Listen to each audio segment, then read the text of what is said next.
Hey guys, welcome back to the Science of CBD podcast hosted by Twin Lab, where we answer all of your questions on everything related to hemp, CBD, the legalities around it. We want to know your questions, so make sure to like, share, comment, and in the comment section, send us your questions, send us your answers, or just anything that you want to know more specifically about.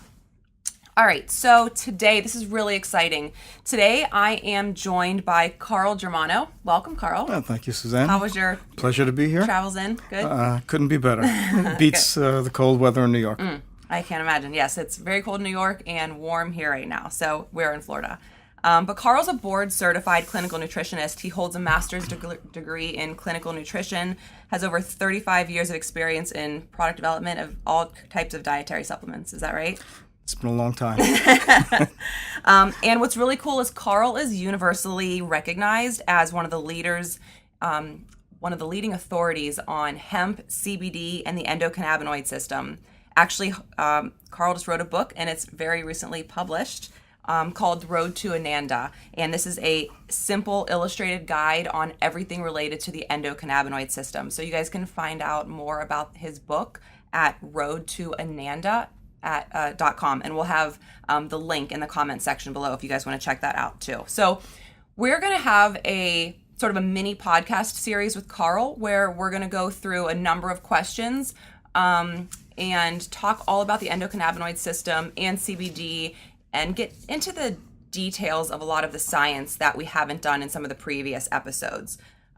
So the first section, we'll call this section 1 of our podcast series with Carl, is going to be about the endocannabinoid system. So, Carl, just give us the details. What is the endocannabinoid system? What does it do in the body? And why is this something that we're just learning about, in the last number of years? Yep. I could tell you that the endocannabinoid system is probably one of the most important medical discoveries in quite some time.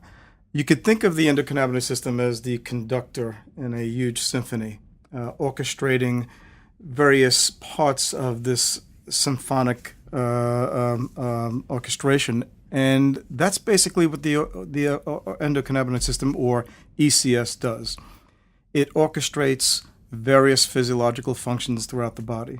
From a global perspective, the ECS controls health, well-being, and balance, what we know as homeostasis. But when you get deep down inside at the organ level or the cellular level, it is doing almost everything that the body is involved in. And so the endocannabinoid system controls all physiological functioning of the body. It is also considered an adaptogenic system in the sense that it helps you adapt to the stressors both externally and internally so that you can be healthy and well and in balance. And that's from the global perspective. Deep down inside, we look at the endocannabinoid system controlling, again, all physiological functioning. It governs neurotransmission in the brain, pain control or pain signaling to the brain, inflammatory cycling in the cell, insulin sensitivity, bone building, and the list continues to go on and on and on as we are starting to unravel a lot more about the endocannabinoid system because it hasn't been studied in quite some time. And the reason for its, ignorance in the mass population is because of the stigma attached to the endocannabinoid system. So you look at the endocannabinoid system as a series of receptors.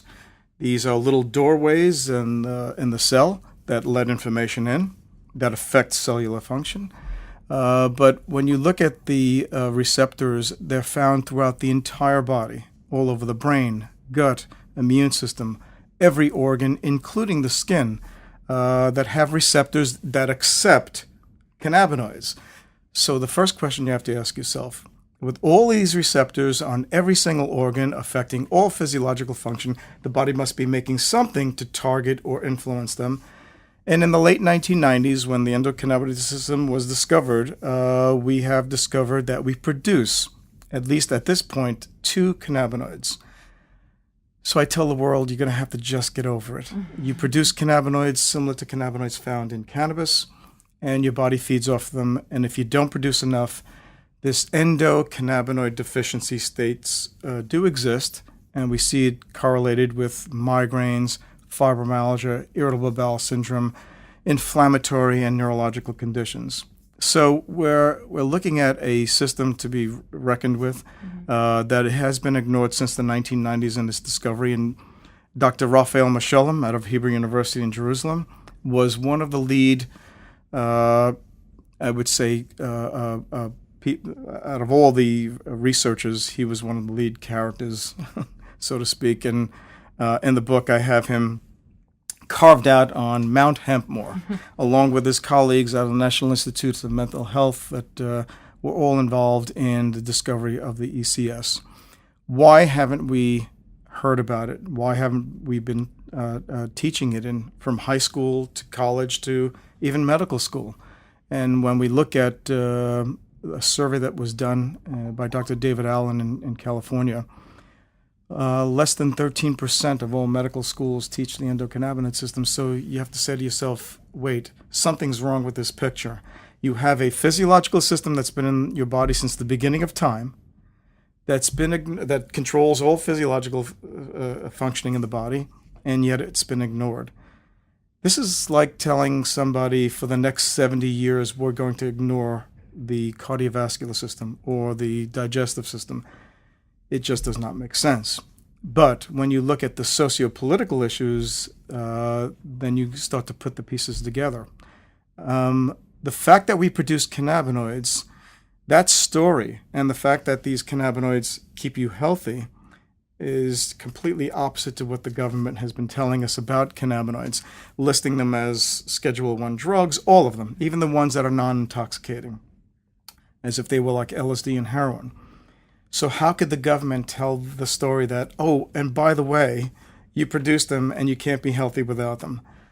Nevertheless, we've seen the dismantling of the stigma. And in December of 2018, the president signed a food farm bill of 2018 that actually deregulated hemp. Not marijuana, but hemp. And there's a difference between the two plants. And now we're starting to see the unraveling of the stigma from a political standpoint and eventually from a scientific standpoint, because with that bill, it's now allowed us to actually study it. In the past, when hemp was dumped into the definition of marijuana and still in the Controlled Substances Act, it prevented medical institutions, academic institutions from studying the plant, let alone studying the endocannabinoid system, which the plant affects. So. Well, that's fascinating. Do you see then this obviously being an important system that is going to go forward and be studied in medical school and in? This will dominate medicine and nutrition for the next decade or two, and that's a bold statement. But again, when you get to understand that the endocannabinoid system is involved in so many physiological functions in its control or influence, and the fact that we have not studied it and unraveled what we can do to help people in certain diseases, we're going to see this around for a very long time. You see this dominating healthcare as well. 100%.